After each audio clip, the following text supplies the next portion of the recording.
ضمن أعضاء أكاديمية أجيال واد العثمانية اللي نظمت هذه الدورة بمناسبة عيد العمال.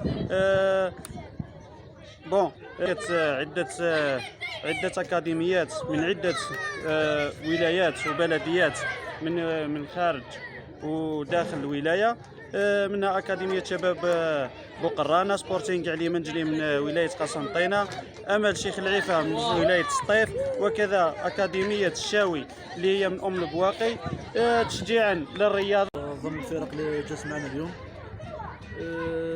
نتمنى ثاني كذلك أن الدورة تجوز في جو أخوي ورياضي تنافسي.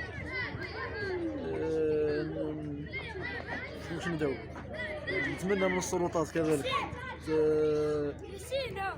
تنظر لهذه الفئة وتكثف جهودها من أجل التكوين الرياضي، خاطر راهو يمثل فيها شريحة كبيرة من المجتمع.